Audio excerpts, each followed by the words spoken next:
আজ আমরা মানবিতিহাসের এমন এক গভীরে হারিয়ে যাওয়া অধ্যায়ে প্রবেশ করব যা হয়তো আমাদের অনেককেই নতুন করে ভাবতে বাধ্য করবে। সুজয় চৌধুরীর এই অনবদ্য গবেষণার উপর ভিত্তি করে তৈরি আজকের এই বিশ্লেষণে আমরা জানব এমন এক সময়ের কথা যখন শিক্ষা মানে শুধু কয়েকটা বইয়ের পাতা মুখস্থ করা ছিল না, শিক্ষা মানে ছিল মানুষের ভেতরের আসল সত্তাকে জাগিয়ে তোলা। চলুন ইতিহাসের সেই বিস্তৃত পাতায় আলো ফেলা যাক, যেখানে অতীত যেন আজও কথা বলে ওঠে। আজকের এই আয়োজনে আমরা সরাসরি মূল বিষয়ে ঢুকে পড়ব। আচ্ছা, আজকাল তো উচ্চশিক্ষার জন্য বিদেশে যাওয়ার স্বপ্নটা ঘরে ঘরে, তাই না? আমেরিকা, ইংল্যান্ড বা জাপানে যাওয়ার জন্য আমাদের আধুনিক শিক্ষার্থীরা রীতিমতো মুখিয়ে থাকে। কিন্তু ইতিহাসের পাতা উল্টালে একদম উল্টো একটা ছবি দেখতে পাই আমরা। এমন একটা সময় ছিল যখন জ্ঞান অর্জনের খোঁজে সারা পৃথিবী থেকে মানুষ ছুটে আসত এই ভারতবর্ষে।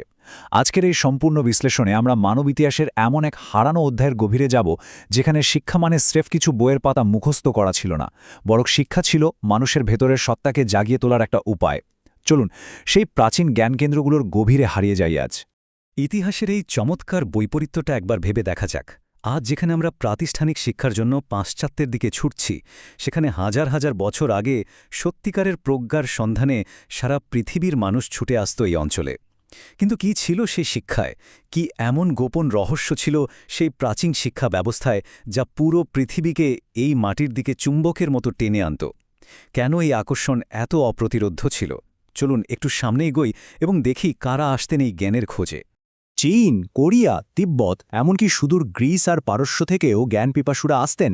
একবার কল্পনা করুন তো, আধুনিক যুগের মতো তখন কোনো উড়োজাহাজ বা বুলেট ট্রেন ছিল না। মাসের পর মাস অত্যন্ত দুর্গম আর বিপজ্জনক পথ পাড়ি দিয়ে এই পণ্ডিতরা আসতেন। পাহাড় ডিঙিয়ে, মরুভূমি পেরিয়ে তারা পৌঁছাতেন শিক্ষার এই প্রাচীন পীঠস্থানগুলোতে। এই যে এত দীর্ঘ আর ভয়ঙ্কর একটা যাত্রা, এটাই প্রমাণ করে যে সেই জ্ঞানের আসল মূল্য কতটা অপরিসীম ছিল। পর্ব ১, তক্ষশিলা, প্রকৃত শিক্ষার সূচনা। সময়টাকে যদি আমরা ২৫০০ বছর আগে নিয়ে যাই, তাহলে আমরা পৌঁছাব বর্তমান পাকিস্তানের একটা অঞ্চলে। এখানে গড়ে উঠেছিল এমন এক শিক্ষাকেন্দ্র যাকে ইতিহাসবিদরা পৃথিবীর প্রথম আন্তর্জাতিক বিশ্ববিদ্যালয় হিসেবে স্বীকৃতি দিয়ে থাকেন। এখানকার সিলেবাস বা পাঠ্যক্রম দেখলে যে কেউ চমকে যাবে। তক্ষশিলা কিন্তু কেবল ধর্মীয় শিক্ষাই দেওয়া হতো না, বরং মানুষের বুদ্ধিমত্তাকে শানিত করার জন্য জ্ঞানের এক বিশাল ভাণ্ডার উন্মুক্ত ছিল।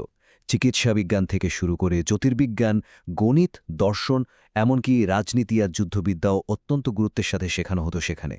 মানে এখানকার শিক্ষা শুধু কিছু তথ্য মস্তিষ্কে জমা করার মধ্যে সীমাবদ্ধ ছিল না, মানব জীবনের এক গভীর আর বহুমুখী পর্যবেক্ষণই ছিল এই শিক্ষা ব্যবস্থার একদম মূল ভিত্তি। আর সবচেয়ে গুরুত্বপূর্ণ বিষয়টা ছিল তক্ষশিলার মূল দর্শন।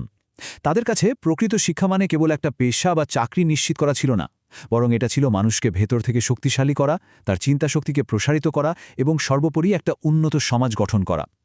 আজকের যুগে যেখানে শিক্ষাকে আমরা অনেক ক্ষেত্রেই শুধু তথ্যের আদান প্রদান হিসেবে দেখি, সেখানে তক্ষশিলা মানুষকে স্বাধীনভাবে চিন্তা করতে শেখাত, মানব চেতনাকে পুরোপুরি জাগ্রত করত। এবার আসি পর্ব ২, নালন্দা, জ্ঞানের এক বিস্ময়। বর্তমান ভারতের বিহার রাজ্যে অবস্থিত এই কিংবদন্তি প্রতিষ্ঠানটি প্রাচীন প্রজ্ঞা আর বিশালত্বের চূড়ান্ত এক শিখরকে প্রতিনিধিত্ব করে। সংখ্যাটা একবার খেয়াল করুন, ১০,০০০।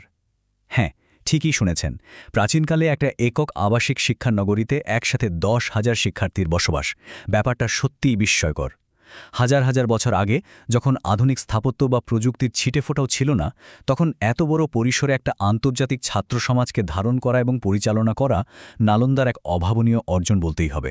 আর এত বিপুল সংখ্যক শিক্ষার্থীর জন্য শিক্ষক কতজন ছিলেন জানেন? ২,০০০ জন। এর মানে হল প্রতি ৫ জন শিক্ষার্থীর জন্য একজন করে শিক্ষক ছিলেন। এই চমৎকার অনুপাতটা নিশ্চিত করত যে প্রত্যেক শিক্ষার্থী যেন শিক্ষকদের কাছ থেকে একেবারে গভীর, ব্যক্তিগত এবং দার্শনিক স্তরের দিক নির্দেশনা পায়। এত বড় বিশালত্ব আর এমন নিবিড় ব্যক্তিগত মনোযোগের সমন্বয় ইতিহাসের সত্যিই বিরল। বিখ্যাত চীনা পর্যটক হিউয়েন সাংয়ের নাম তো আমরা শুনেছি। তিনি বহু বছর নালন্দায় পড়াশোনা করেছিলেন। তার বিবরণ থেকে একটা দারুণ ঐতিহাসিক সত্য সামনে আসে। নালন্দায় ভর্তি হওয়াটা মোটেও সহজ কাজ ছিল না।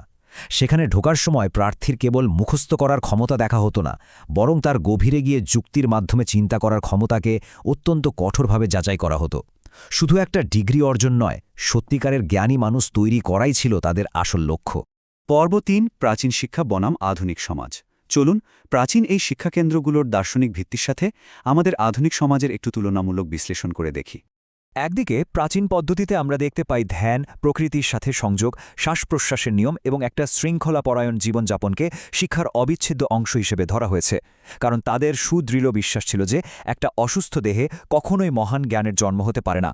আর অন্যদিকে আধুনিক শিক্ষার উপসর্গ হিসেবে আমরা দেখছি রাত জাগা, দীর্ঘস্থায়ী মানসিক চাপ, উদ্বেগ আর একটা অসুস্থ প্রতিযোগিতাকে। প্রাচীনরা খুব ভালো করেই জানতেন যে একটা শান্ত মস্তিষ্ক অনেক বেশি গভীরভাবে চিন্তা করতে পারে, যা আমাদের বর্তমানের এই অস্থির শিক্ষা ব্যবস্থায় অনেকটাই হারিয়ে গেছে। সবচেয়ে মজার ব্যাপার কি জানেন? হাজার হাজার বছর আগে প্রাচীন শিক্ষা প্রতিষ্ঠানগুলো যা অনুশীলন করত, আমাদের আধুনিক নিউরোসায়েন্স বা স্নায়ুবিজ্ঞান আজ ঠিক সেই কথাগুলোই বৈজ্ঞানিকভাবে প্রমাণ করছে।